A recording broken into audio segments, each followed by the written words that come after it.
Oh, oh, oh. Pronto? Hello. Okay. So welcome everyone, the people present here and the one online.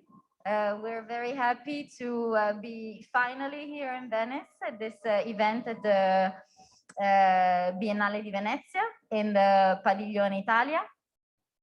And we are very excited and we're thrilled of introducing this project.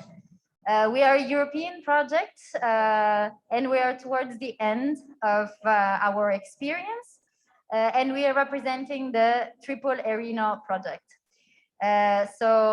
Together with us, there are also our consortium partner and we had an intensive day of meeting, actually 2 days of meetings. And we are now concluding our experience with this final event in this beautiful architectural place.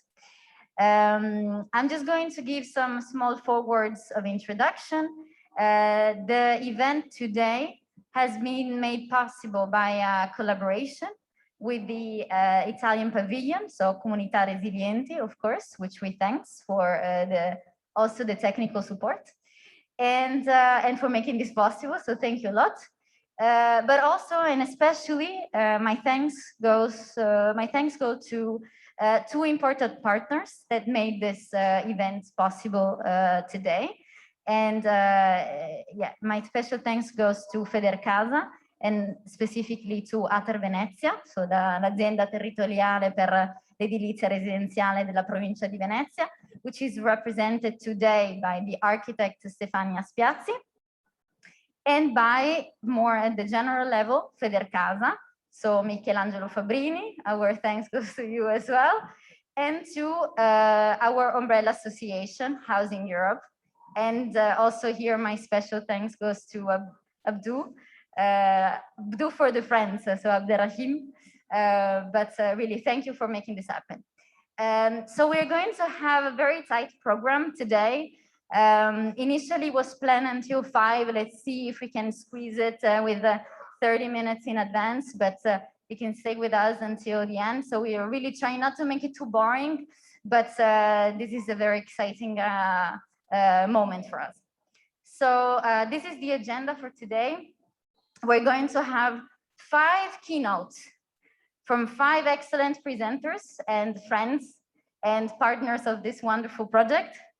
The first one will be made by Peter Tfeld, the mind behind the project.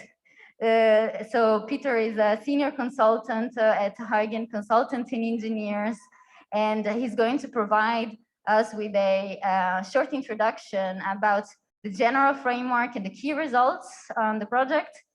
And that will be followed by architect Ana Sanchez Huertas from the Instituto Valenciano de la Edificación. And she's going to explain to us a little bit the TripleA-Reno gamified platform and all the process to get there.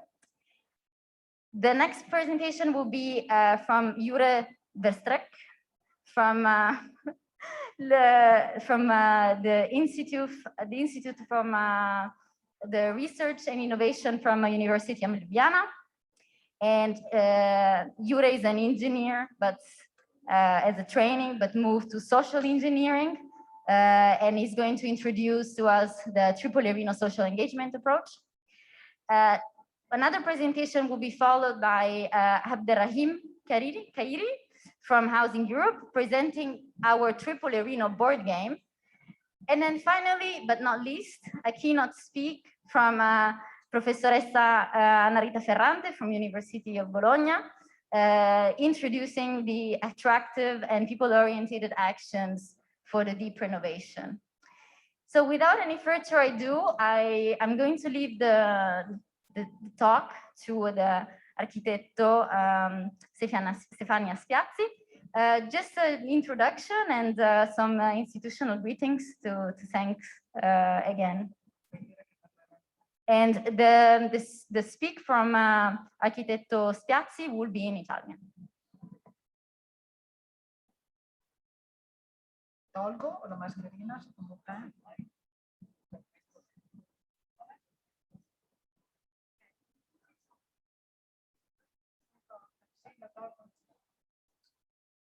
Salve a tutti, buongiorno, dimmi.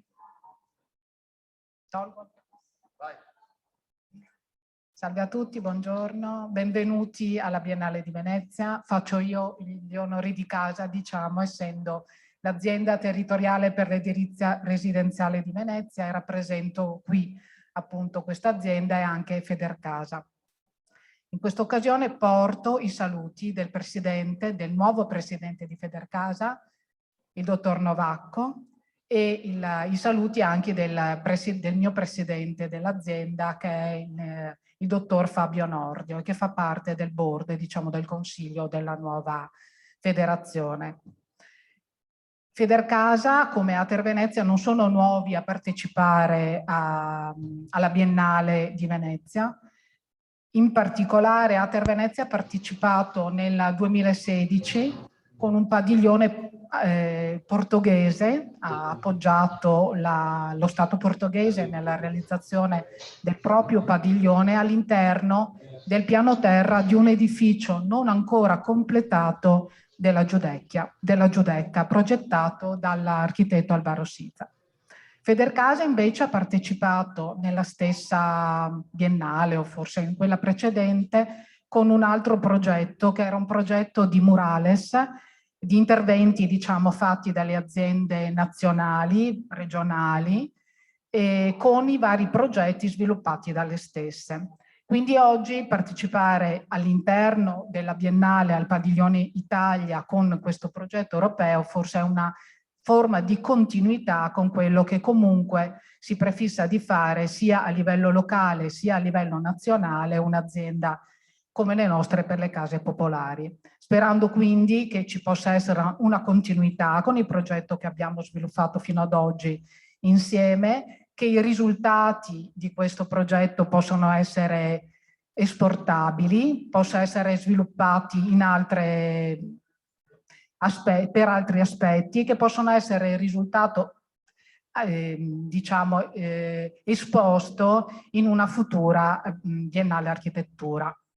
Questa forse era quella più indicata perché proprio come vivremo insieme, cioè in che modo noi, utilizzando i mezzi che abbiamo e quelli che stiamo studiando insieme come comunità nazionale ed europea, studiosi e aziende invece private o piuttosto che pubbliche che però operano sul territorio possono sviluppare appunto dei progetti che siano resilienti, che possono essere sostenibili e che possono dare un futuro a questo pianeta. Vi ringrazio quindi, rinnovo i saluti di tutto il Consiglio di Federcasa che non ha potuto essere presente oggi perché ha un'assemblea nazionale contemporaneamente a Udine, durante la quale appunto stanno discutendo i nuovi progetti per il futuro. Vi ringrazio, arrivederci.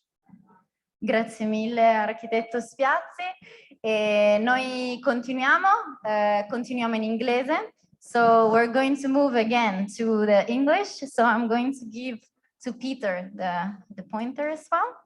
You can sit if you want, if you prefer. Okay. So we're going to move to the next presentation. So we have here my colleague Peter Optwelts, like I said before.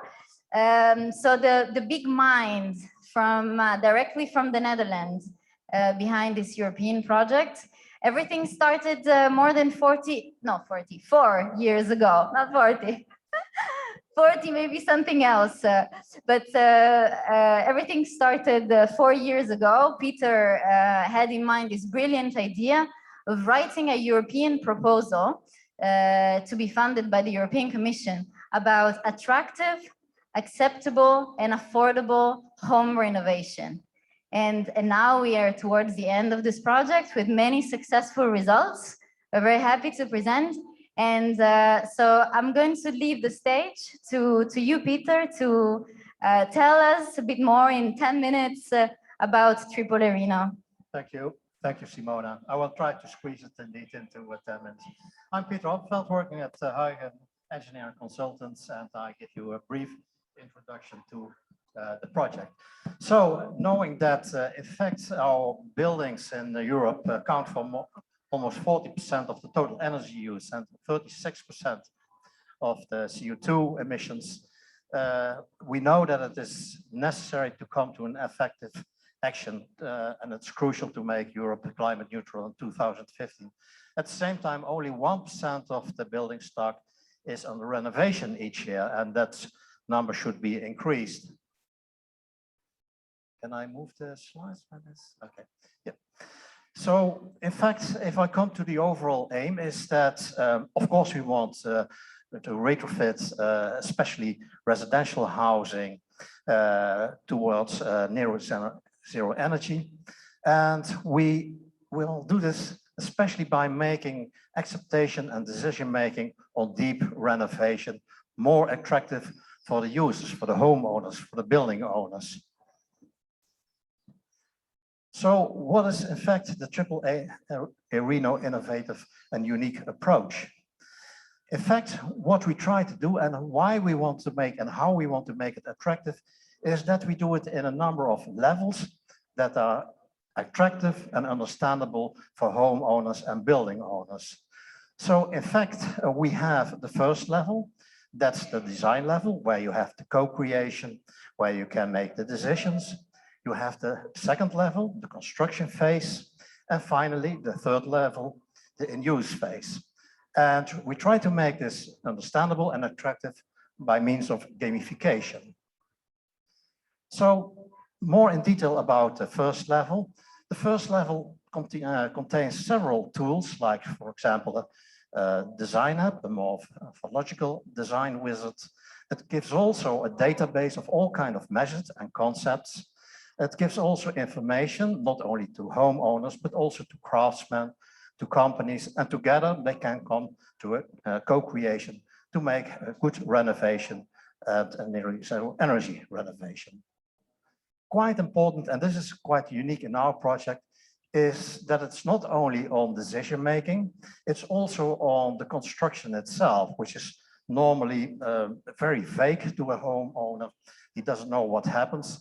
While we try to make this more understandable, for example, giving information about the quality of the renovation, but also towards the craftsman involved. We give the craftsman the possibility to check if they have the right skills. We have the Build-Up Skills Advisor app for that. And if they don't have the right skills, they can also see if they need additional training and upskilling. For the consumer, for the homeowner, this is also a proof that good craftsmen perform the job. Finally, it can also be controlled by a quality inspector, and all the data that we retrieve from this renovation that can be stored in a repository in a database. Sorry. Then finally, the third level, and I think this is quite important for a homeowner, for a building owner. That's the in-use phase, where they can get real information about the performances of the renovated homes. Not only on energy, but also on other parameters like thermal comfort, the air quality, and also the well-being. It can also be controlled by a quality inspector, but most important is, of course, the end users, that they see that they get value for money, but also for craftsmen, it's important that they see that they did their job right. So it's about 3 A's: attractive, acceptable, and affordable. Attractive, that's mainly that we try to make the renovation for homeowners attractive. Normally it's a very painful process and difficult to master. It's also very difficult to engage all the actors that are involved in deep renovation, but we try to make it more understandable and more attractive. Acceptable, that means that we really do it from an end user, from an owner's or an occupant's point of view. So normally it's not geared to homeowners. We tried by using ethnographic approach, and we tell you later about this afternoon, to make it more attractive. Affordable means that a homeowner can choose these kind of measures that exactly match with the financial limits of possibilities. So if I go a little bit into the objectives, one of the main problems that we try to, or barriers that we try to tackle, is that until now, the renovation market is typically supply driven, top down, and we try to alter that so that it's more occupant driven. It's also a gap of knowledge in the building performance, and this is also this is as well in the second level, the level where we do the actual renovation, but also in the final performances in the end. So in order to achieve that, we have a number of key tools. I just give a brief overview of it because we go more into deep after this introduction. For example, we have a very nice, maybe a bit old-fashioned style board game, but very nice to use. We have a very unique and disruptive combined labeling scheme. And we also have a user-centered gamified platform. These are, in brief, the three main outcomes that we have. So this is, for example, some shots of playing the board game. It's really like an old-fashioned game where you have cards with all kinds of energy measures.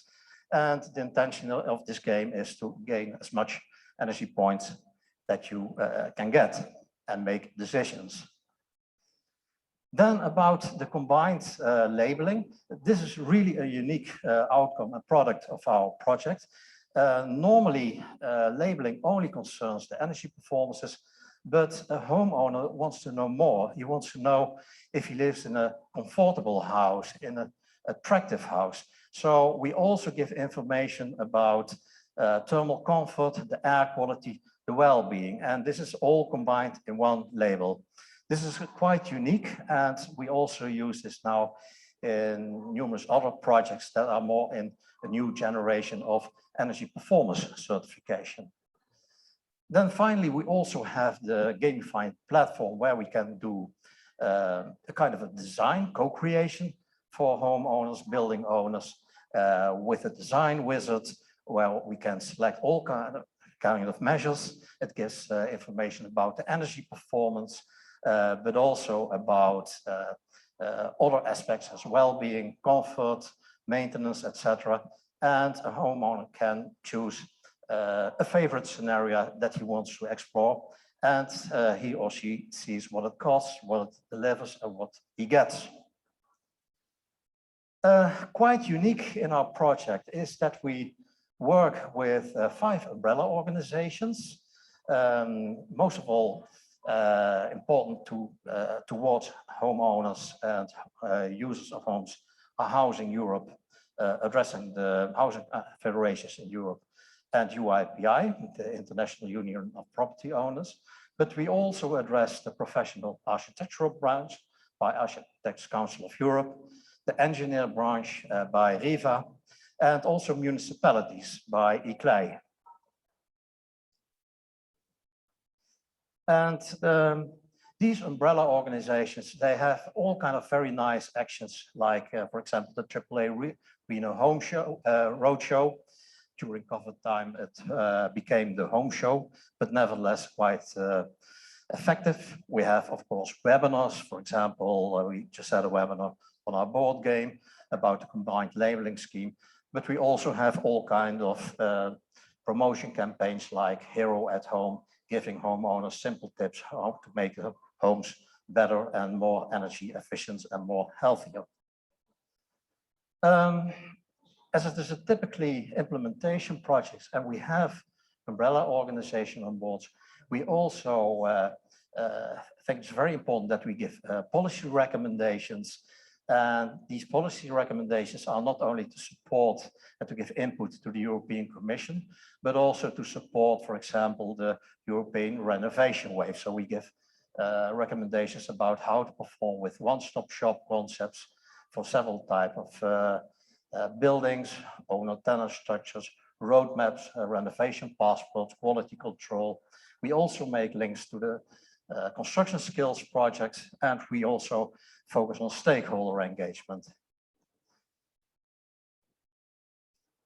Sorry. So, as key takeaways, affordability of housing and also combating energy poverty rank highly on many political agendas. We know that, but it is still quite difficult to come to real actions. And maybe it's a stitch in time, but we try to contribute to it with our TripleA-Reno project. Anyway, by making it attractive, affordable, and acceptable, it also enhances energy renovations, especially for vulnerable groups. So we also, in this way, can fight against energy poverty, which is the last month a really, really urgent issue in Europe. I don't know if you can start the video. I don't think so. We also had a nice video of 2 minutes, but I think it's a PDF, so we have to skip that. So this brings me to the end of the presentation. So here you have an overview of all the partners that we have. I thank you for your attention, and I give the mic back to Simona. Oh, you have your own mic. So maybe if we have time, we can show the video very briefly, because it's really important.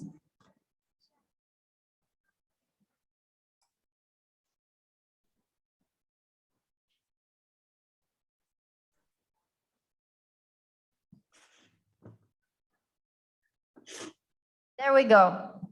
Thank you.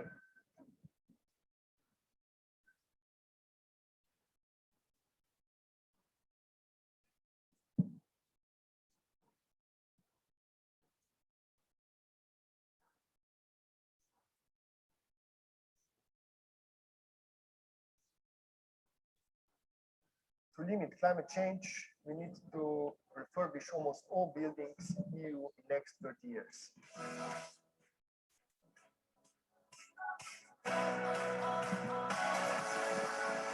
Our aim is to help different stakeholders involved in building renovation to make renovation easier and more understandable to people who live in buildings.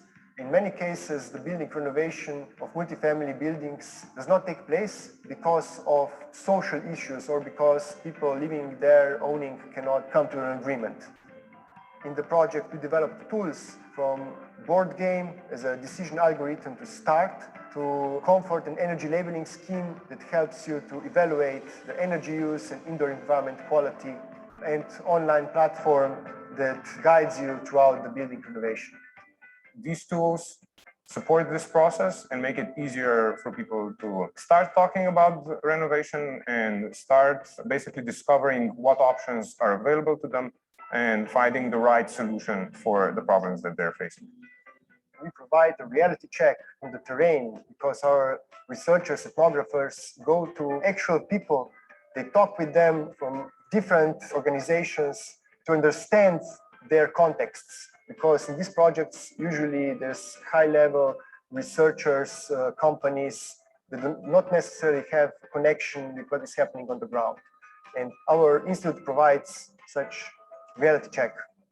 Our user community are basically energy advisors, facility managers, professionals working in construction and renovation sector. They are the ones who will mostly benefit directly from the concrete results that were created in TripleA-Reno. The project is funded with European money, and all results are freely available to be used by different organizations to which we transfer the results. Here in Zagorje, we had a chance to work with a wonderful community of people who decided that they will do a renovation, and it was our privilege to support them, be decided with them in this process. there was a problem with overheating in summer. After renovation, this problem is no longer present, and improved indoor environment quality because of the ventilation. We are very happy to see that the project was successful. In general, everyone seemed to be very happy with the results. In the municipality, the project actually had a very concrete, visible impact. I'm quite sure we can expect some more initiatives like this coming up in the next couple of months or years. Yeah.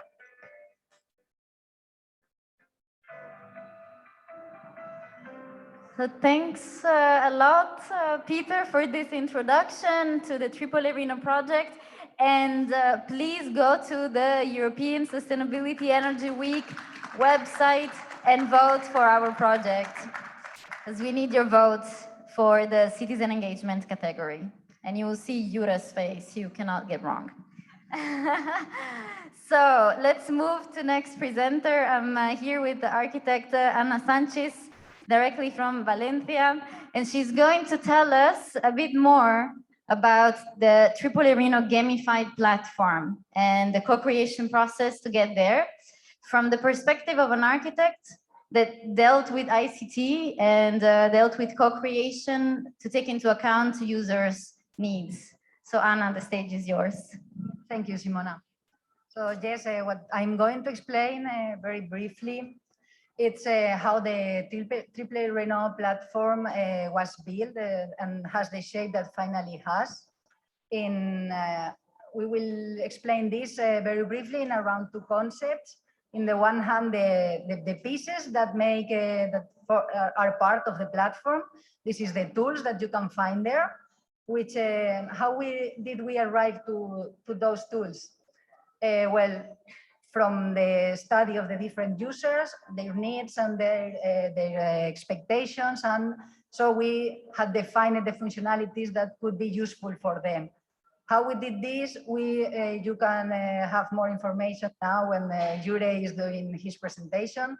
So I will present just the result, which is the tools, and then from the other way, how all these tools were integrated. And this is where we decided that this gamification could be the perfect tool to try to drive the user from one to another of the tools and then go step by step following all the process of the renovation of their homes. So we were studying the inputs and the outputs, how could we trigger an interest, how could we challenge the user in order to start using the different tools. So starting for these pieces and the tools that are part of the platform, as Peter said, we have he have some of them, but we can say that at the beginning we have this very simple schema around the welcome community portal of the platform in three parts.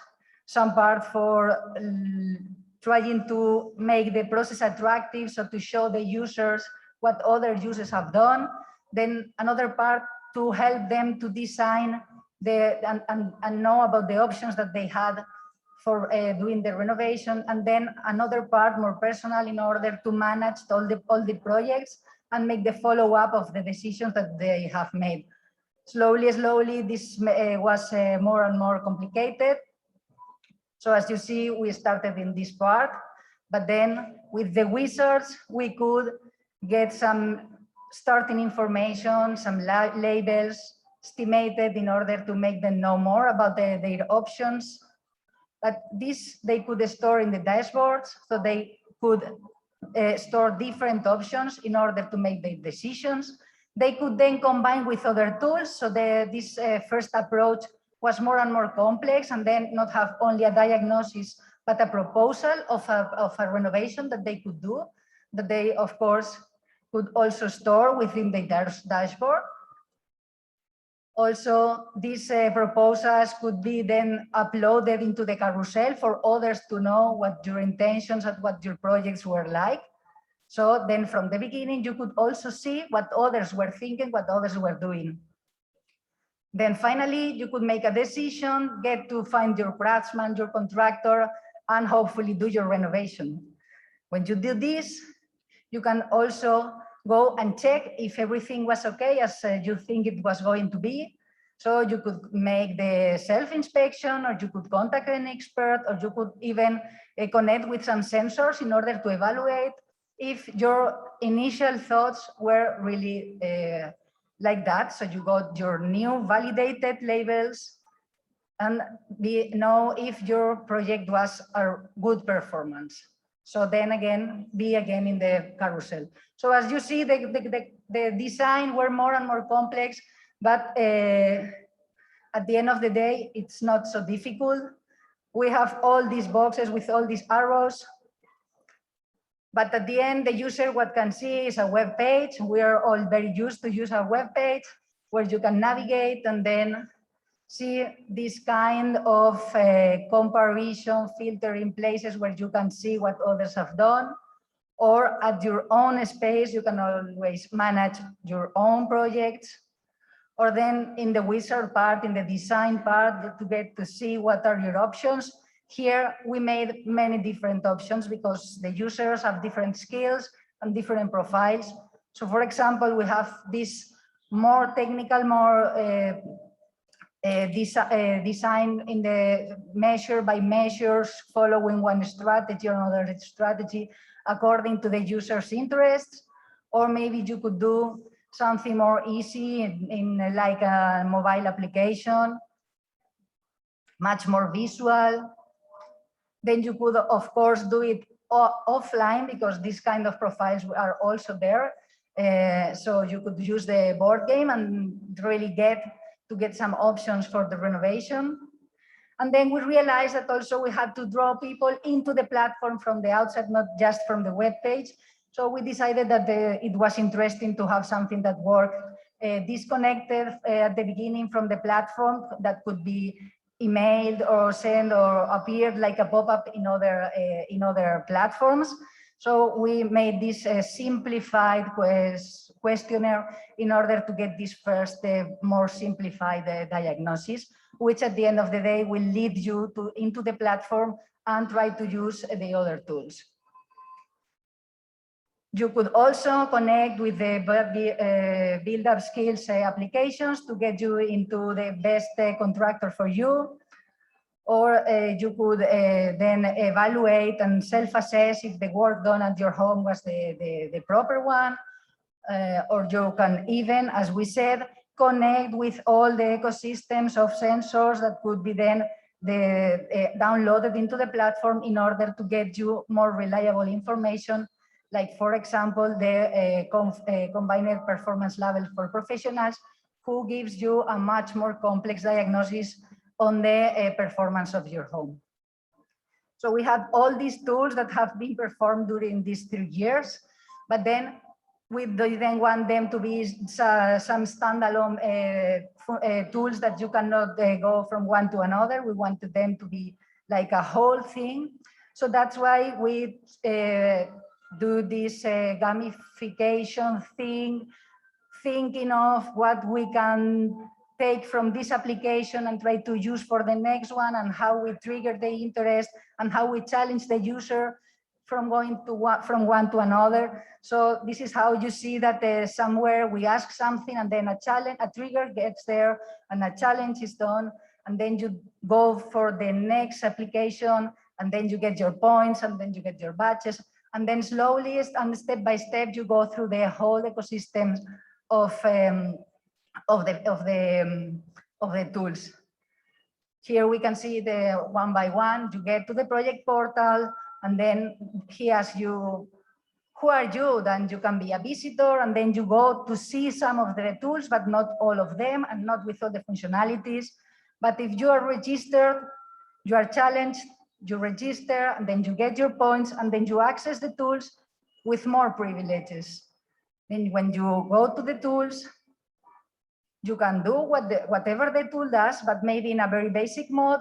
And if you're not registered, it gives you again and tell you, okay, what if you register? But then if not, if you're registered, you can also get to your personal dashboard, which at the beginning will be empty, but then another trigger, please open a project and start using our tools.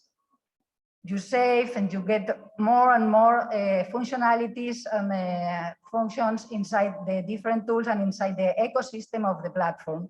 So then you open the project and you can see from there all the different functionalities that you can go. And you can also invite other users in order to design with you maybe the renovation of your building, maybe find an architect, maybe find the proper contractor, and so on and so forth. So at the end, all these small triangles and stars are leading you from one to another functionality and from one to another tool. And of course, not only in these schemas, but then with the mockups, we were placing all these challenges in all the places where we wanted the user to go and to press and to click and to open the new tools, as you can see. And all these tools will be very soon available, and the professor and Rita will explain a little bit more later. So this is everything I wanted to share with you. And now I hope that soon you can visit us online. Thank you, Anna. Let's give her an applause. Thank you. Thank you so much. Okay, and now from the digital world to the users, to the people, the final users. And like we always like to say, the people that we design these buildings for. There is no project of a building without the consideration of who is going to leave this building, who is going to stay inside, to use the functionalities of anything that we are building up in a building. So we have with us Jura, and with him this presentation about the user-centered approach. So I'm gonna give the stage to Jura, so thank you a lot.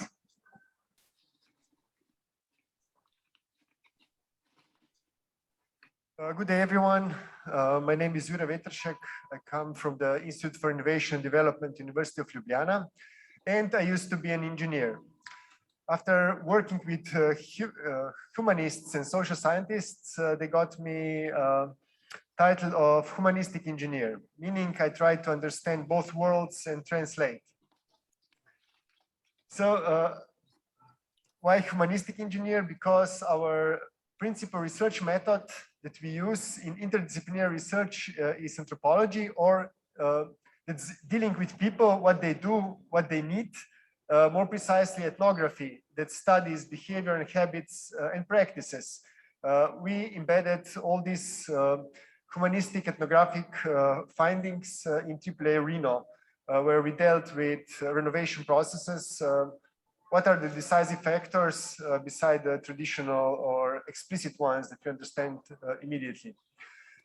So in practice, this means we follow people-centered development, which is something that we started at our institute. It's very simple. In the beginning, we need to know who are we solving for. So who are the people we are dealing with?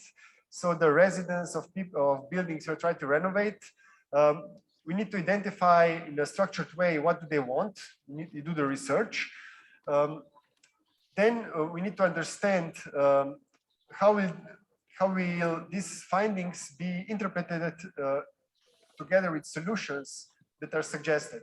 So this can be iteratively done in phase of testing, where we make a first solution, we deploy it, we test it, and do it again. So to put it simple, it means talk with your final users.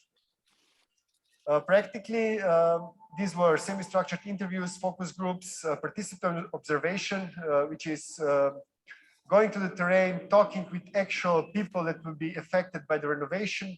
We also used sensory ethnography, which means taking photos, recording sounds, and so on. And of course, data analysis for this. We did some publications about this as well. Some findings, I'll try to summarize them.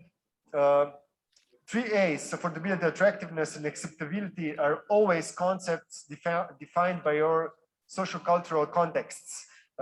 you're always speaking from where you stand and how you came there. It's never, you're never objective. You evaluate projects based on your existing knowledge. What's your experience? What got you here? The decisive factors are usually said it's finances, but of course it is for a certain amount of people, but trust, empathy, and solidarity are often fields that make or break the renovation project. Usually investors or in public discourse is just the technical and financial aspects, but when you go deep, you understand that also in renovation projects, there's other aspects that are neglected but are important. Trust is really important when you are dealing with such projects, because engineers or investors come and say this will be the effect, or this will be the intervention in your life during the renovation. So if there's a lack of trust, nothing will happen. So very simple recommendation is, of course, we need platforms that help us to decide, that help us to guide through to the process, but we need to keep human-to-human interaction, because it's really important to build up trust and some long-term relationships. In practice, this would mean that we need someone who is dealing with these aspects. We can call them community managers. Natural role would be, this would be natural role for the architects, as we understand. Usually, or at the moment, architects are on the right-hand side when they deal with addressing specifics, providing timeline projects and how to do it. But we realized in practice, we need also the left-hand side, where we need to empower people that are in the community. We need to stimulate people who are promoting renovation projects, everything in very transparent way. Otherwise, it won't happen because we don't have trust. This we have, oh, it works. So to put it simple, when we have transparency, we raise awareness, we build support, and on the end, when we empower the people in buildings, we can even or maybe change the behavior. There are always local specifics which we need to address, and they are not the same, even in the same types of buildings. Maybe to prove, as it was said earlier, that community engagement is important, or the people-centered design approach is something relevant. Here's the, let's say, proof, because we are nominated for Citizen Award. You can scan the QR code and vote for our project. We are looking forward to the results in 2 weeks. So thank you for listening. Thank you. Maybe we can say a couple of minutes more on the QR code. Yeah, thanks. If you can vote, it would be fantastic. We don't know what we're gonna win, but it's a simple award. It values a lot for us, and it would cost you a couple of minutes to vote. So please do it. With that, we really want to stress that the approach that we use through this multidisciplinary team of anthropologists working with ICT people, working with architects, working with engineers was very much appreciated. And when it comes to understanding the way to help people to accept a process like a home renovation or renovation and reconcepting the space living, it is important to have this multidisciplinary team working together. So thank you again to the team of anthropologists for the support. So without further ado, I'm introducing the last but not least speaker. So we have Professoressa, no, it's true. It's not your turn. No. Okay. It's true. We have still one. I'm sorry. Yes, yes. I think, can you hear me, right? No, it's off. It's on, okay. It's mine that is very strong. But so we have indeed a presentation from Abderrahim. Okay, now I think it works. So It works, yes. okay, you are the final, but I have still to say something, even if you know, a lot have been said before from my colleagues.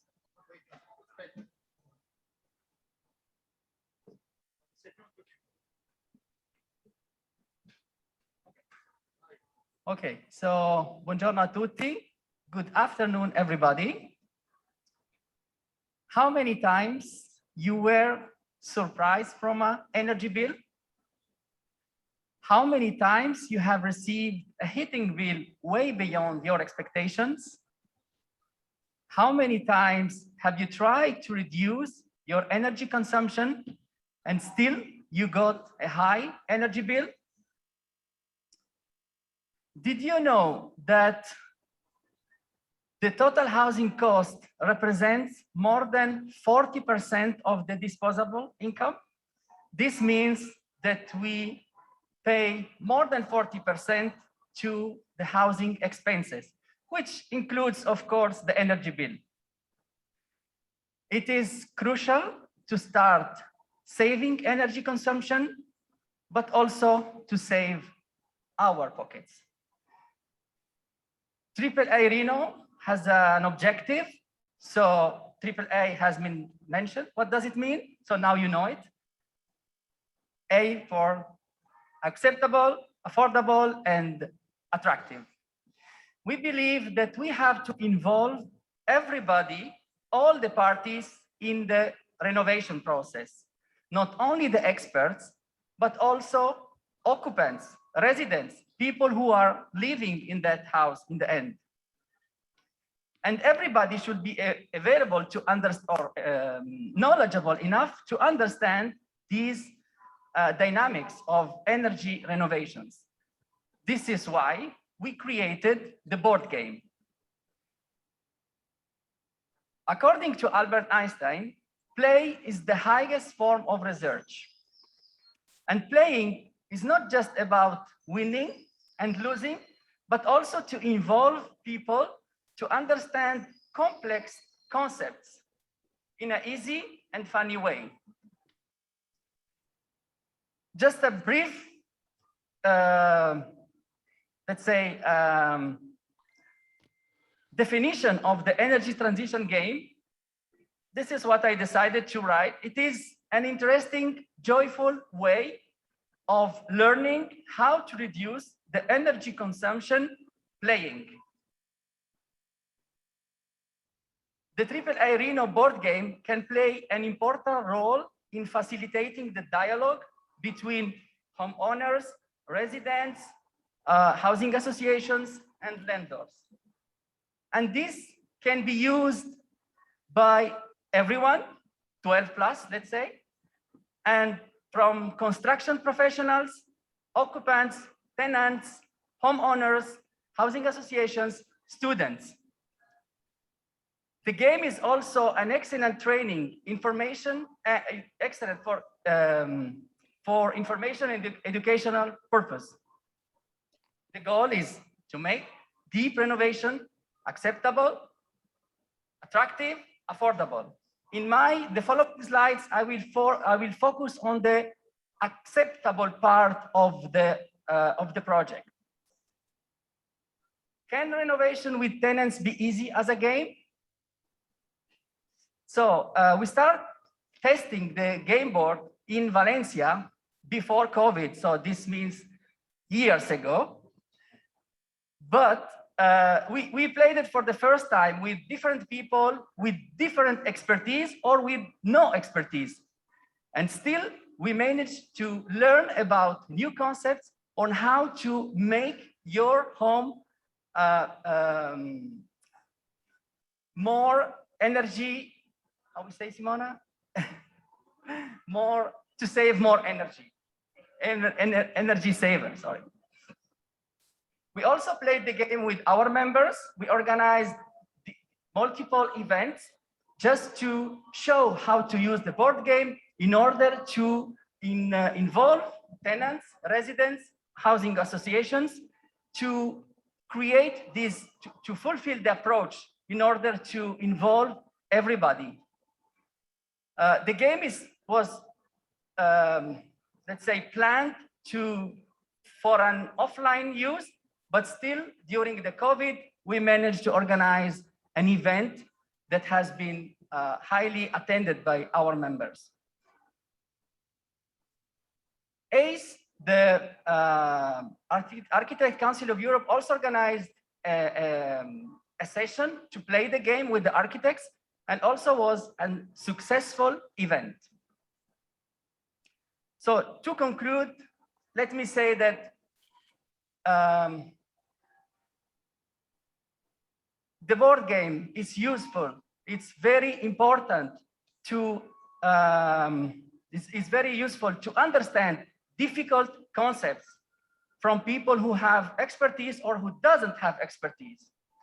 We believe in the holistic approach that we have to involve everybody, and everybody should be aware about the process. Have fun and make it more acceptable by everyone. And in order to make a change, to save our planet, and as I said at the beginning, our pockets. So I will conclude with the last slide, of course, that you already saw about the partners, but can you switch the last slide? Okay. Anyway, yeah, that shows all the partners, and I will end with the quote that I like, that we are siamo fatti dalle persone che incontriamo, and these people were with us since we started the journey. Thank you. Thank you a lot.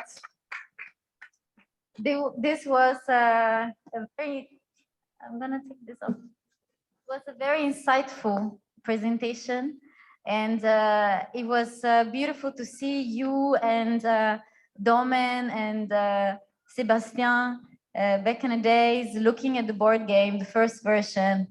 It looks like you were young, like really. We look way younger. How come that so much time passed by? It looks like when you look at the picture back in the 80s, no, it was just maybe 1 year ago, 2 years ago in that case. But that really reminds us also the process to get here. I really like your quote, siamo fatti dalle persone che incontriamo.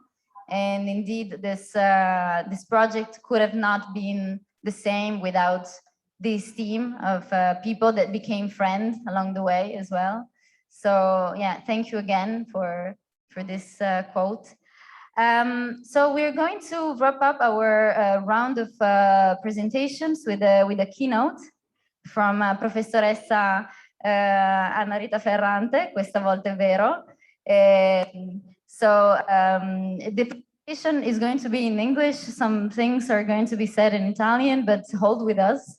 The University of Bologna is one of the partners in this project, and they dealt with a hell of a amount of work. So we have to thank you again for, also rushing towards the end for the finalization. So I'm going to give the stage to Anna Rita. You have your microphone. I think you need a new one. Yeah, perfect. Yeah. And yeah, the stage is yours. Do I have to...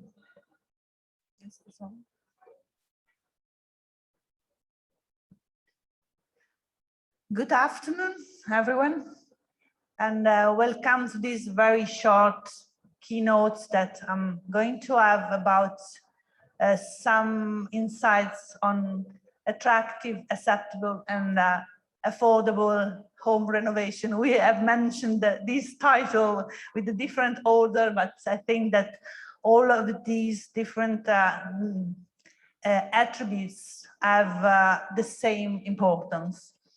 I would say that this is has been a very exciting project. Architects do know very well how to making the deep renovation attractive. We have here a very famous, I would say, example on renovation where facade addition and facade expansion have been dealt with the theme of renovation for energetic purposes, to save energy, but indeed also to make a completely reshaped building compared to the initial original building. So we have some example of these, which are not only perceived as external additional elements, but that can make a difference also at the level of users. So how the users can live within this space that are transformed outside, but also have different perception from the inside. So this was a very effective, let's say, representation made by Lacaton Lavassal in a meeting that we have organized in a project that I will mention afterwards, where they communicate with the users about the difference of perception that they may have with the addition of these spaces.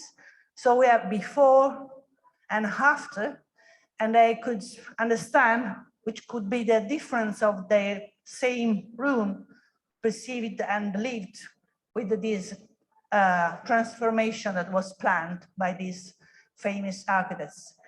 The intervention was, the facade addition, and we do have also transformation at the ground level, which is very important as well in the retrofitting, in the renovation of these types of building, which completely transform also the accessibility, accessible, differently from people. So there are other many architects that are working on the same strategy of addition on buildings. These are other architects that were presenting in a forum in Brussels very well before the COVID restrictions.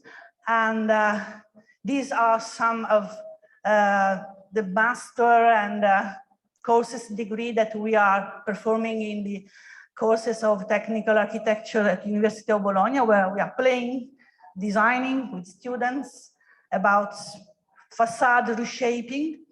And the aim is that we are trying to make attractive through architecture the non-energy related benefits. So these are the focus of our transformation, as we are in a way struggling against the invisibility of the renovation for making this attractive. Yet we do have other projects that are transforming the building with the additions. We started from the Abracadabra project, which is an ended project. And then we have worked on this facade transformation by using the different abacus for users, different needs and requirements. And this is one of the last project that we are going to transform, really is a pilot in Athens with the project, another European project, Project One. Yeah. So the issue now is, are those interventions always possible, which are instead the majority of the renovation strategies and solutions? How we can make attractive, standard and more invisible or less tangible renovation solutions, which are the majority, I would say. E non è sempre possibile ristrutturare in questo modo, e quindi ovviamente dobbiamo in qualche modo rendere attrattiva quella che è la normale, diciamo, normale ristrutturazione energetica di un edificio. And the TripleA-Reno project answered to this question successfully, in my opinion, very successfully, by using the gamification and the platform and all the tools that my colleagues have very well explained beforehand. And I would just focus on some aspects that were our, let's say, main involvement in the project. That was about making the attraction, the acceptable and the affordability within the project trustable from users, because to be trustable, to be acceptable, the non-expert user must be a very important relation with the platform with the simplified tools that he may use. And the simplification sometimes is not very close to the accuracy of results. So there is a sort of gap in between the necessity to make things very easy and very attractive for people and the scientific and technical results that we may have from this kind of platform and user-oriented simplified tools in general. So the design phase within the gamified platform was something that was very, very resource demanding within the project. We did have some case study. This is one of Theater Venezia. È il caso di Concordia Sagittaria che abbiamo studiato all'interno del progetto. And this is, yeah, a very emblematic, I would say, example on how we have to simplify something that is not simply at all, because this building is a step building with different volumes in the sections that you may say, and how we have struggled in finding a sort of simplified equivalent volume for making possible the application of our simplified tools to the platform. And indeed, there was geometric simplification, thermal reduction. This is a master thesis that has been designed and also followed by my colleague Davide Prati at the University of Bologna, and was, yeah, quite challenging situation. È stato molto difficile in pratica rendere semplice e equivalente la sezione e il volume di questo edificio. We did have some encouraging, let's say, results, because, yeah, we have to, we might reduce the differences in between 10 to 15% between a non-simplified model and this model. But, yeah, there are these two domains, let's say. There is one which can be, completely autonomously made by the non-expert user when we do have simplified forms and simpliform as an original. So we can go through this tool that can, let's say, design with a very easy commands the volume, and then we have the final energy calculation with a very good accuracy of results. But when we come to complex forms, we have to be very careful, and then the non-expert might ask to the expert user for checking the possibility of changing this complex form in a simplified equivalent model to come back to the simplified model and then have an energy calculation. So we have to separate the domains between the non-expert and expert user. And this is something that the platform can also do and provide. So I think that we can overcome this scientific or technical problem with some transparent communication in between the platform and the user. So just to conclude, simplification to be reliable requires continuous refinement processes, which are by their nature quite complex. So we can say that nothing is really simple, yeah. And that's all from my side. Thank you for the attention.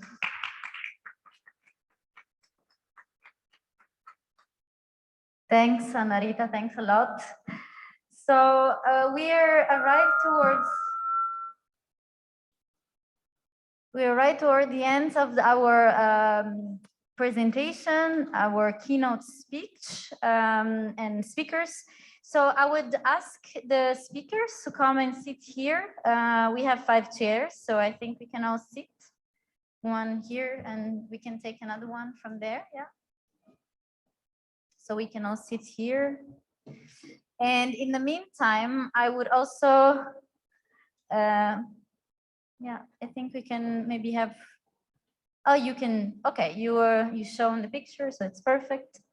And then we can bring this here for Yura, I guess. Yeah, perfect. In the meantime, I would like to invite also the speakers online, maybe to present themselves. So first of all, we have connected Veronica from Architect Council of Europe. Hi, Veronica. Hello, can you hear me? Yes. Okay. So Veronica Schrofer is the head of research at the Architects Council of Europe. Unfortunately, she cannot join. She's connected from Brussels. So hi, Veronica. Hello, everyone. Yeah, we can hear you very well. We have also Gloria Oddo from Architects Council of Europe connected. And so I see her picture, perfect. I see Jasper Vermont also from Riva. Hi, yes, hi Jasper. everyone. Hi everyone. Hi, also from Brussels, I guess, right? Yes, indeed, from my home in Brussels, right? Perfect. We have, what else? Let's see. Andreas from ICLEI, directly from Germany, I guess. Good afternoon, everyone. Yeah, don't let the background fool you. I am indeed in Germany and not in Italy, unfortunately. Yeah. It's a pleasure to be here. Andreas Jäger from ICLEI. Thank you for coming. So this is also I think Maria has some connection problem. And then we have, so this is our board of panel. We have Zoltan Magyar from Comfort Consulting, also one of our core partner. Hi, Zoltan. Hello. Good afternoon, everyone. Good afternoon. Good afternoon. So, well, I would like to ask you maybe one question that's not prepared, but since we are all here, I don't know if you can see me. Yeah, I'm here. Since we're all here, I think we're missing Jure, but you will be coming. Okay, perfect. I will go maybe very quickly around, starting from Veronica. I would like to ask you to tell us one experience that you had within the project, within TripleA-Reno, one key lesson learned that you would like to share with your members, in this case with the architects. And really, how do you think, would you explain this to a member as a, as a problem-solving tool in a very simple way? So one of the key lessons from our project. So the first thing that comes into my mind is the morphological design approach that made a huge impression on me. Just what Yura explained earlier as well, that the human is able to make the right choice for their home if you give them the images of the solutions. So the reason why I like this was because, well, as architects, we work very visual. So we usually have like a 3D or 2D images of how the home will be like after the renovation anyway. But to really see the choices, it's like, this is the heating, this heating or that heating, or this radiator, or this, like, to really see the different options, and then the occupant can make the right choice. So this was quite impressive. Yeah, thank you, Veronica. Let's jump to the engineers on the other side of the world, of the same sphere.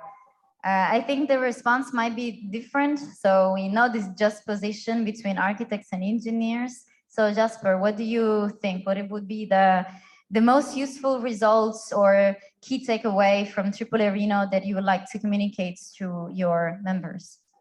Well, I think, sorry, first of all, because my voice is a bit squeaky since this morning, having had a cold.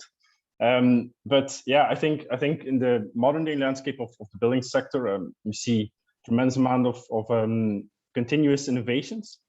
on many different parts of the sector, and this often creates a mismatch in understanding between building professionals and building owners.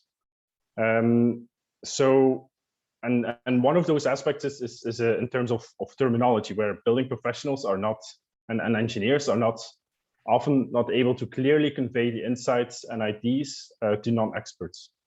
And I think exactly this is where multiple solutions of TripleA-Reno, but yeah, the whole concept in itself plays a key role in the market. And then, for example, especially the combined labeling scheme, I think, that's been developed within the project is, I think, a key message here, as it takes more complex and technical data of buildings and translates it into very practical and easy to understand information for homeowners, giving them more information not only on the energy performance, but also on indoor environmental quality and well-being indicators, which and then in turn translates into information on how healthy and comfortable a building is, which I think is very important for both sides to be able to so building professionals and building owners to be able to talk to each other, and helps bridge that information gap between the technical knowledge and the better understanding of building owners.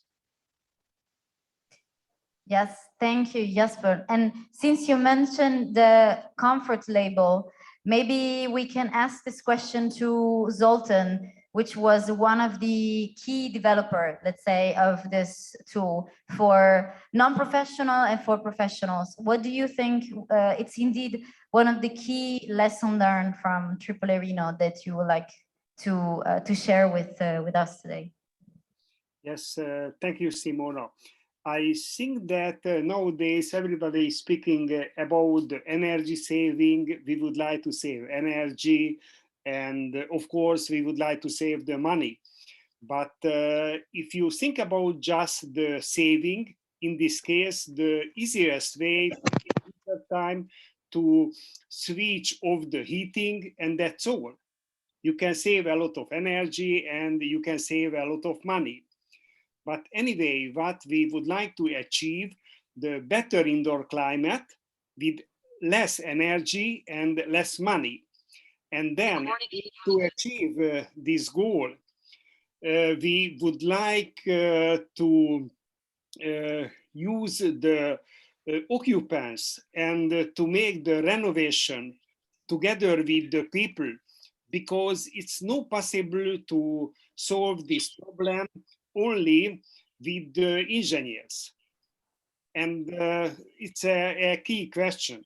And then if we would like to show that what was the original situation and what is the situation after the renovation, we developed a so-called combined labeling system. The combined labeling system means that we investigate the energy consumption and also we investigate the comfort level.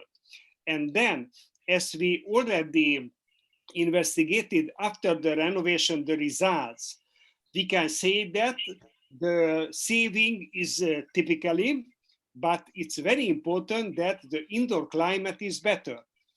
Winter time, it was a lot of apartment overheating, and now it's no overheating, they can save the money. And the other side, in the summertime, in the block of flats, a lot of time it was too high temperature. And after the renovation, the indoor climate is much, much better. But this is the temperature and probably humidity side. But also what I would like to share with you, this is the importance of the ventilation. Because now we have the very good windows, airtight windows. And during the deep renovation, we changed the windows. And then it's the problem with the ventilation, because the air cannot move with filtration around the window frame. And then it's very important to discuss with the occupants to give some advice. How is the right way to change the air?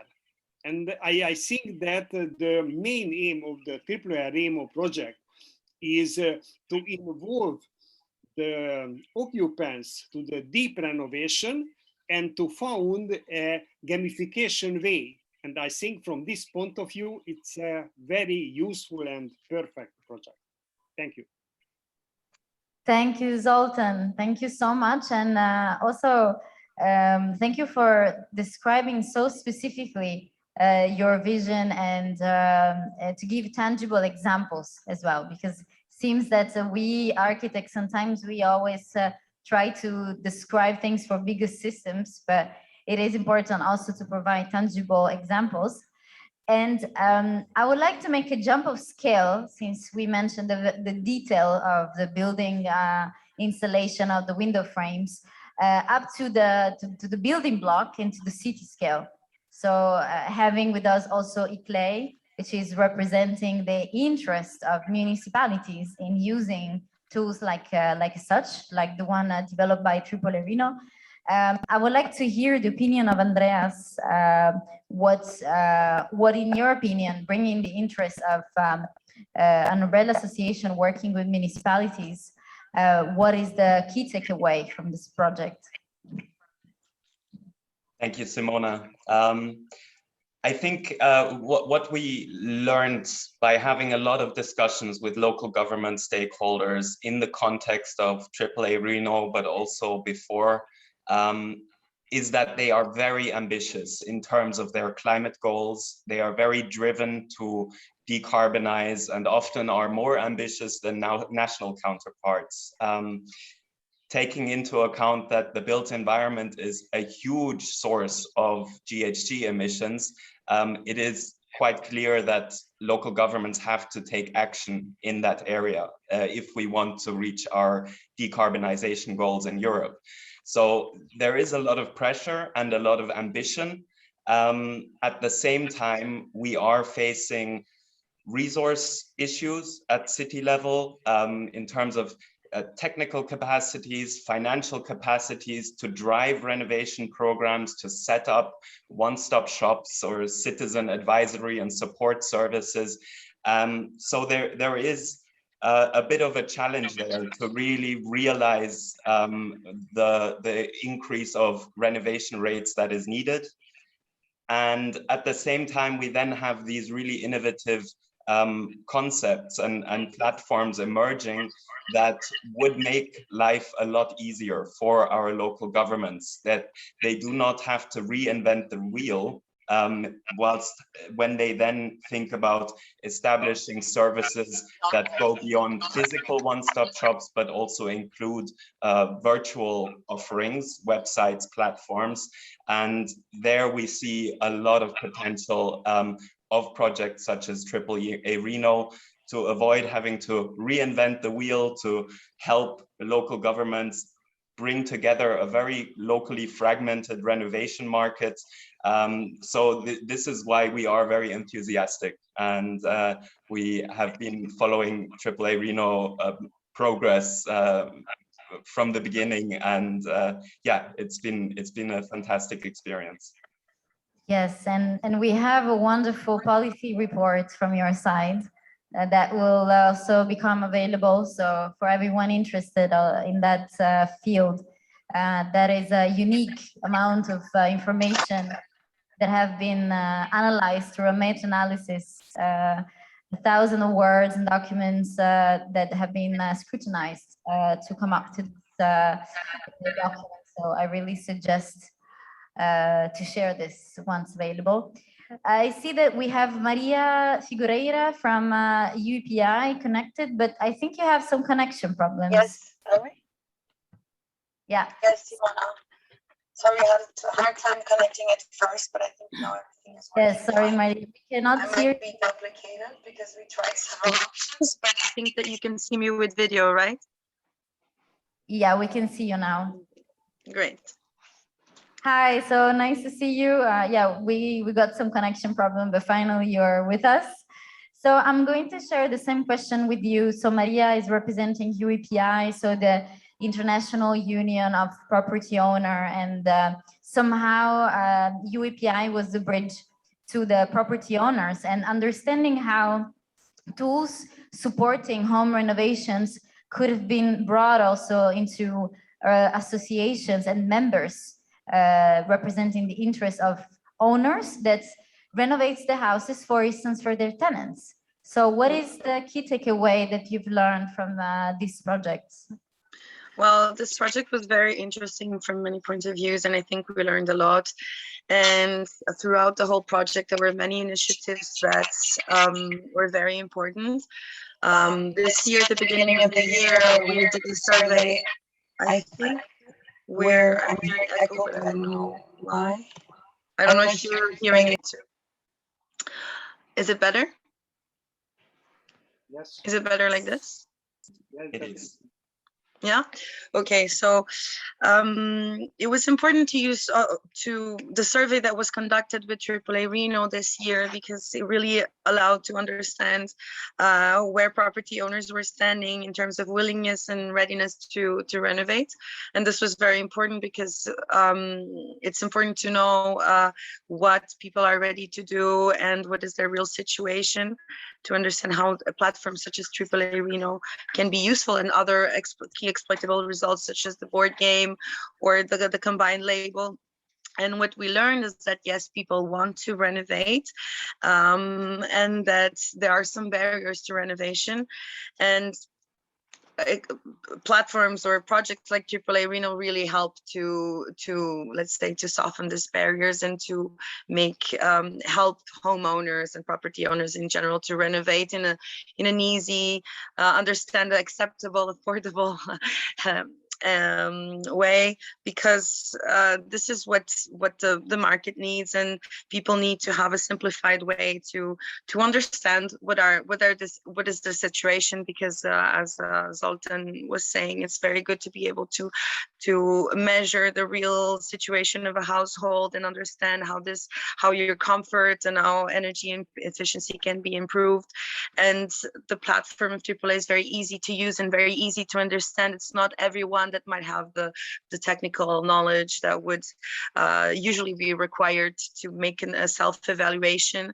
And TripleA-Reno really simplifies the task, and also then provides all the necessary links to start the deep renovation journey, and in adapted ways that people can suit to their specific situation and needs, so that they can do it progressively and try and predict what could be the benefits, multi-benefits, which is very important also, because I think that since people are asked to be investing in their households, then it's the time also to make the best out of it and combine multiple benefits, health benefits, comfort, health benefits, but also adapting, households to new needs. And I think that this the Corona crisis also helped, made people focus more in their households and see that the importance of having an adapted home to a family's needs. And sometimes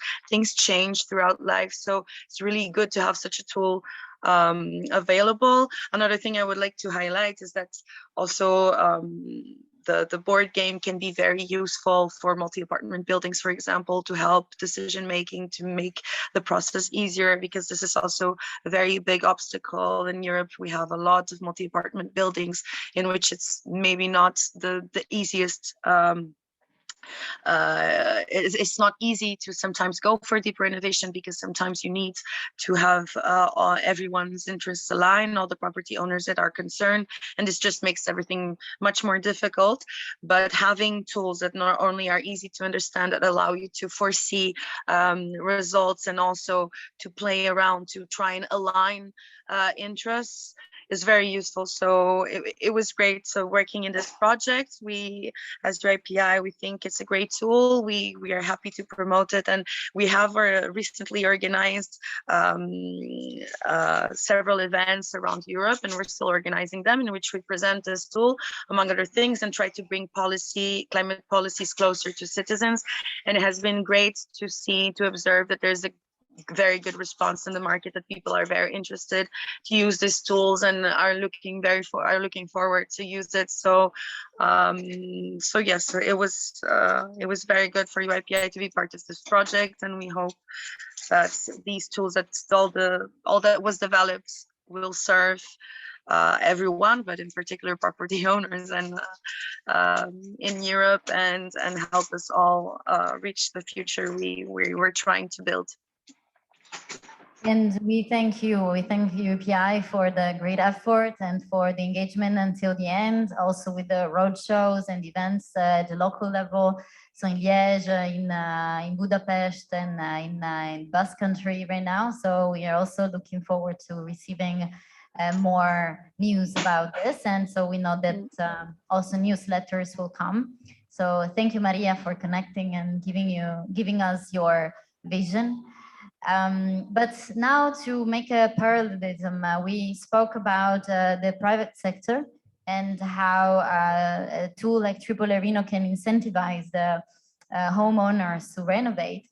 But I would like to ask a question to Housing Europe now, so Abderrahim, because definitely the situation is different when it comes to the public sector and public owned buildings in which several tenants are also present.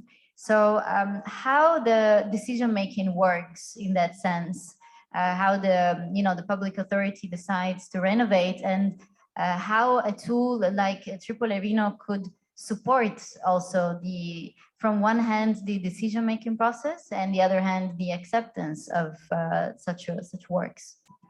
Yeah, I think that the board game as a, let's say, a tool to involve residents, architects, housing providers together in order to come to a point, in order to agree, in order to understand the process altogether. This is an amazing tool. So within our membership, we have different approaches, and more we see that we talk about something that is more than a roof. So the fact that you take into consideration the citizen, the person living there, the community, in order to build a community, not only just to make a renovation. So the involvement of residents, the change from country to country. If I want to mention one of our recent study on financing renovation, we see that some countries, they involve tenants in the renovation process. Some countries doesn't. For example, Germany and England, they don't need the approval of the residents to make the renovation. In other countries like the Netherlands and Austria, they need the approval of the residents. And in this case, this tool can help and speed the process. So one key takeaway from this project, if you would choose one. For me, is this, let's say, holistic approach from one side and the involvement of everybody. Because in the end users, occupants, residents, they are the people who will live there. So they should have a say, they should be involved in the process. So, thank you. Thanks a lot. And I would like to take this also idea of involving everyone to jump to another question, maybe for Annetta. You are here sitting in the background of maybe a city of the future, I don't know. So let's imagine that we would have a tool to design as architects and as engineers, as anthropologists all together, our city of the future. And we would have to choose between acceptability, attractiveness, and affordability. What would you like to bring with you in the city of the future?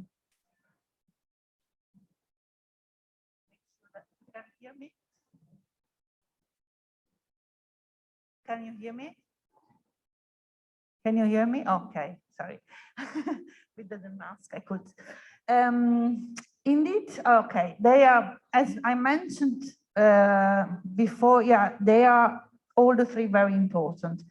But I might say, maybe I am deviated in a way because I have a background as an architect. But I think that in architecture, attraction indeed embeds all the other two factors. So there is no attractive building that is not affordable and is not acceptable. The co-design processes and the visualization of transformation, even though we have standard renovation strategies, must in a way be designed with the final users. And this is, so I think, also the main takeaway from TripleA-Reno. We can make attractive also something which is not necessarily tangible and impacting as an architectural reshape. So. Truth is that this 3A of the AAA really are designed to go hand in hand, like you said. So we envision a renovation, and we envision the city of the future. We envision a community for the future to be at the same time an attractive place, an affordable one, yeah, and also a place, an action that is accepted. So by having the three inside our concept, we can develop the core concept, our holistic concept, like we always say. So one key takeaway, Annarita, like if you would choose one experience, one key takeaway from this project that you would like to bring with you also as a trainer, as an educational professional, what is the key message that you would like to deliver also through this project?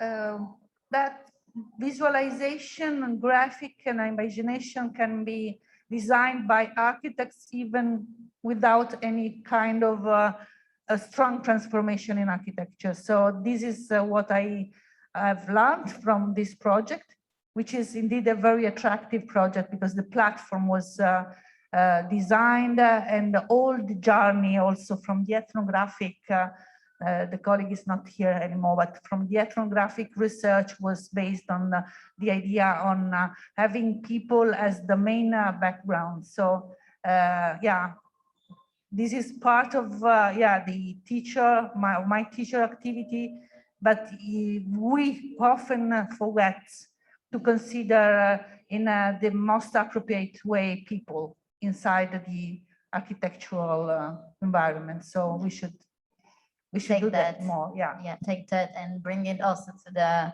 future generation and the future architects and the next generation of people living in these buildings. Yes, thinking architecture not just as something that you can observe as an object or as a painting from the outside, but something that is for people. So must be acceptable and affordable. Yeah. And affordable.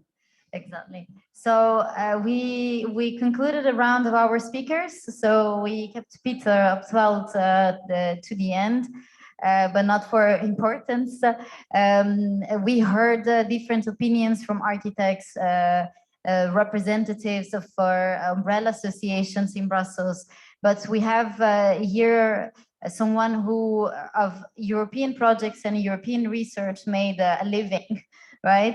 You are one of the most successful proposal writers in Europe, maybe, with a score that is really going beyond any, statistics. So we would really like to know what you would like to bring to the next projects that you are working, or maybe the next project you would like to envision about TripleA-Reno, something that you think it's really unique, and if you could advise future projects that should be really taken into consideration.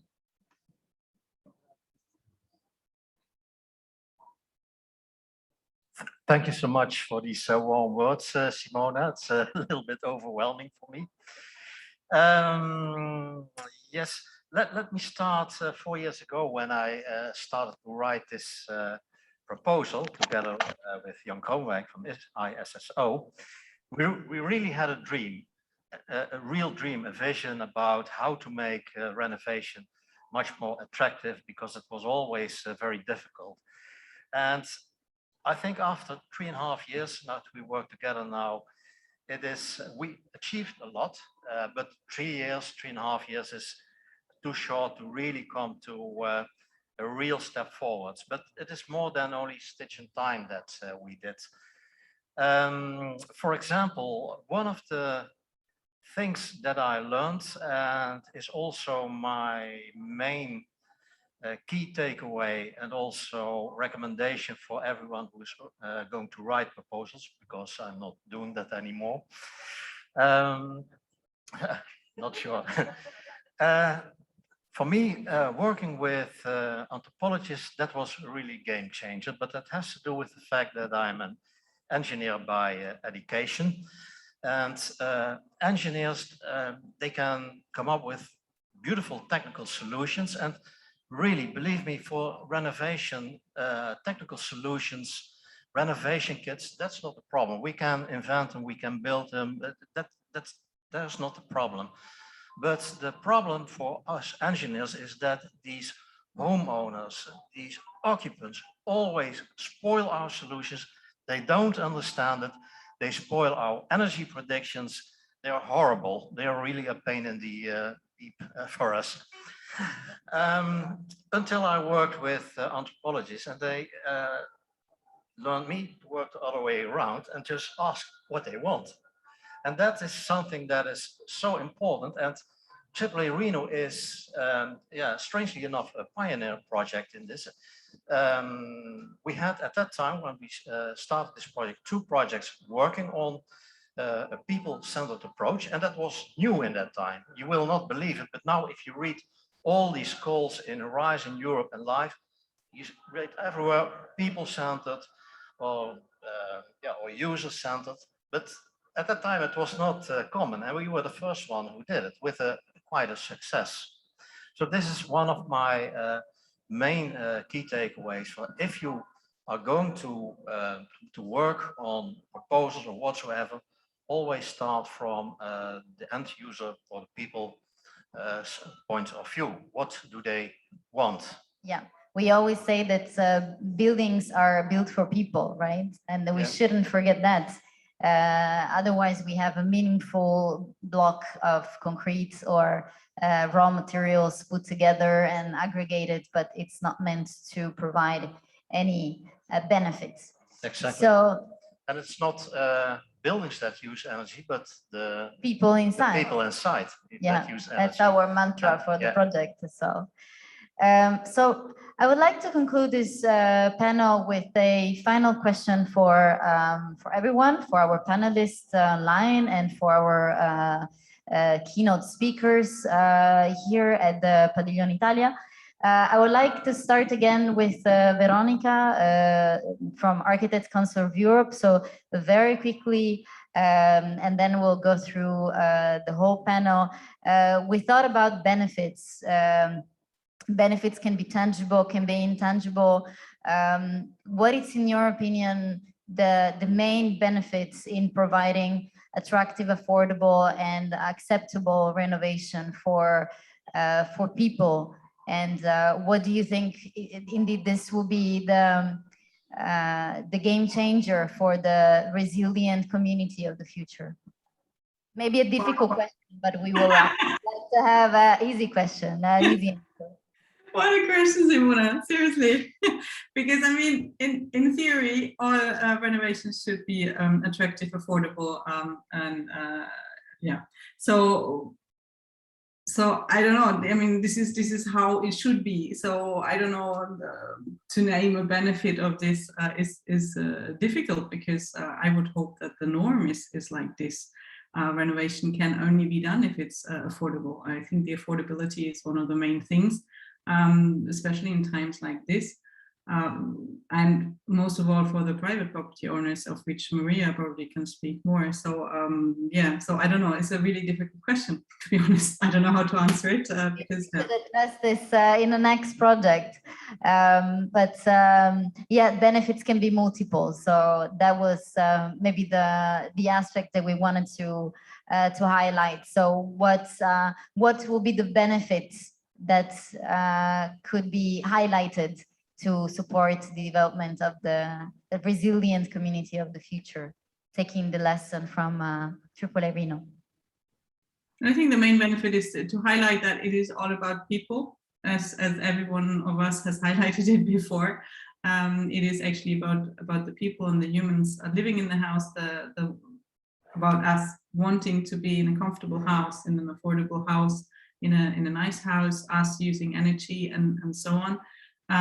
I think one of the other benefits that we should look at is what Sultan has said, to really look at the before and after renovation use and comfort of the homes. I think more and more is coming into place that we have this post-occupancy evaluation after renovation, and I think this is key in order to understand which mistakes we are doing in renovation at the moment, and to see that they are really successful, that they're performing, and that we end up with happy occupants. Yes, indeed. Thank you, Veronica. Andreas, in your opinion, the benefits, what could be?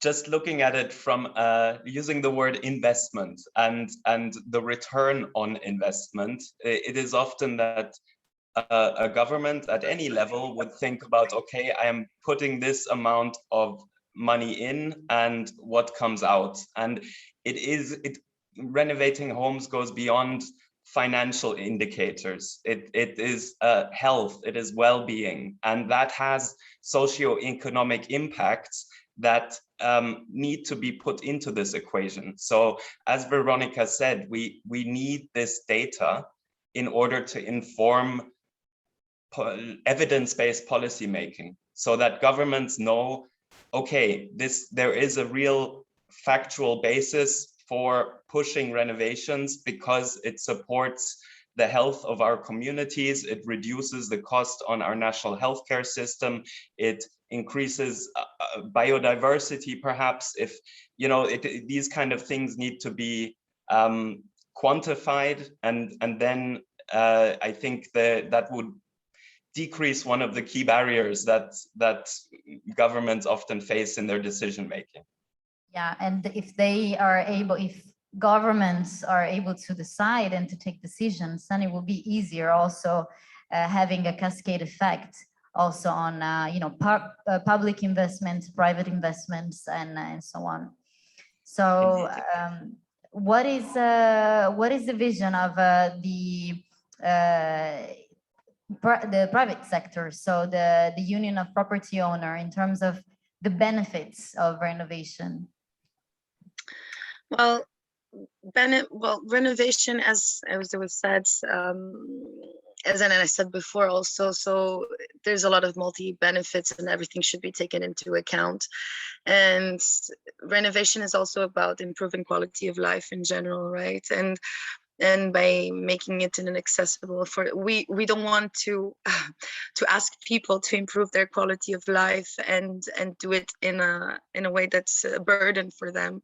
So this type of initiatives that help reaching this renovation that is not only affordable but accessible and also attractive is reaching the positive goal where we're looking for through a positive journey. And I think this is very important, and we hope that this better quality of life is achieved without creating problems to the ones that have to invest in it, as what Andrea was saying about about the municipalities and governments is also applicable for private property owners, because they also there's this financial side of having to put in some effort.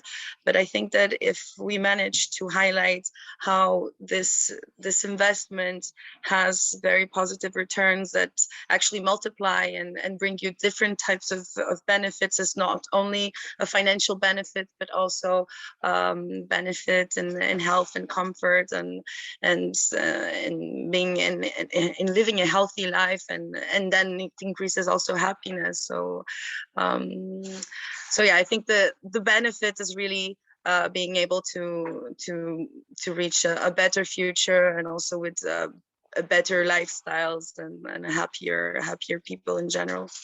Yes, thank you, Maria. And indeed, about talking about comfort and improved well-being and health, comfort consulting, you're dealing with this in your daily business. So in really couple of words, what is your vision about benefits of home renovation for the future communities?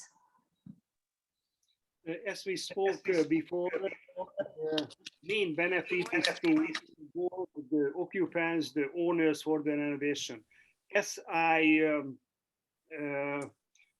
in my experience, that in the TripleA-Reno project, we started to change the people's mind, because before that, it was important for them, the energy bill and nothing else.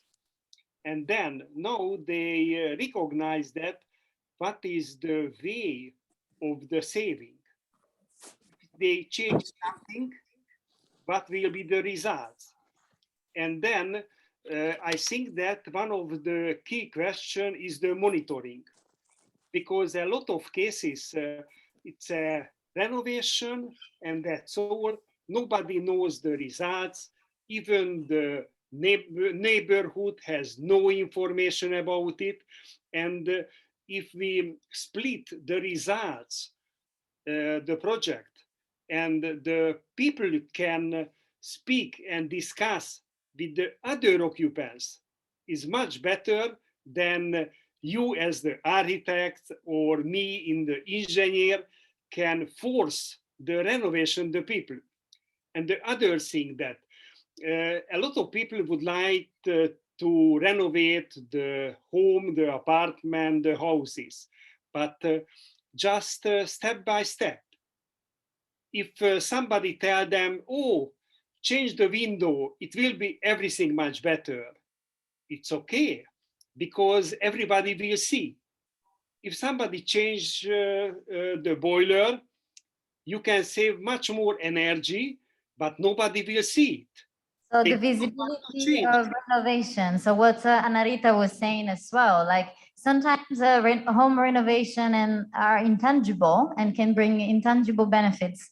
And indeed, through support tools like TripleA-Reno, you can make it evident, showing that, for instance, the boiler is more effective instead of the single change of the window.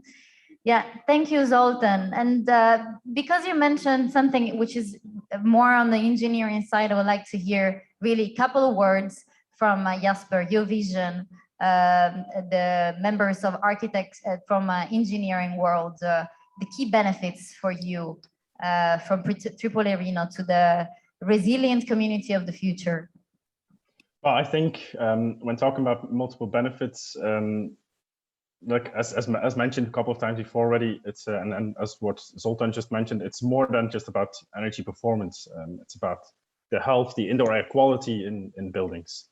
And if by making this a part of the assessment of building performance would become an integral part of the day-to-day reality, which would include a knowledge transfer from professionals to owners, where the actual performance of the building would get the focus then.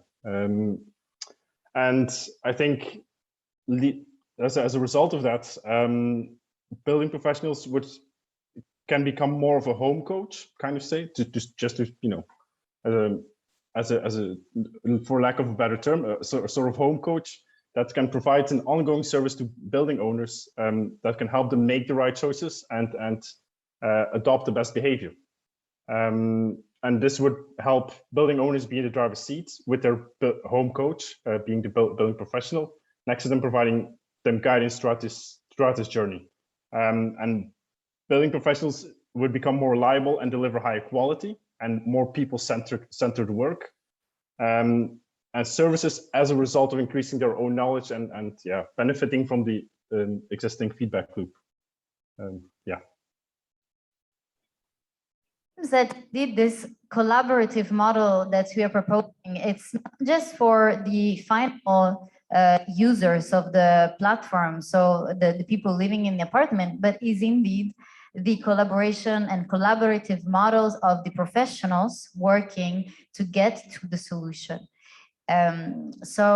Here we come to the real world, back to the real speakers. I think my microphone is getting a bit crazy. Thanks. But just to conclude with the final round, Abderrahim from Housing Europe, your final thoughts about the key benefits for, of course, from one side for the housing associations and for the people living in these homes that are, of course, very exposed to, of course, energy poverty and maybe more vulnerable also under different perspectives. Yes, if we just come back to what we are experiencing life now, or what we are living, the period of life we are living on is COVID. And COVID, everybody spent more time than ever at home. And many people were also experiencing energy poverty. So this means they were not able to turn on the heating because it was too expensive, despite they were spending a lot of time at home. So the barriers that the projects wants to tackle is the less of attractiveness, less of affordability, and less of acceptance. I think this objective has been reached, and the benefit of renovation are evident to everybody that spent a lot of time home. So well-being, comfort are a basic need for everybody. So those basic needs that should be accessible to everybody, back to the hands of the final end users. Thanks. So the same question to you, Anarita. The main benefits.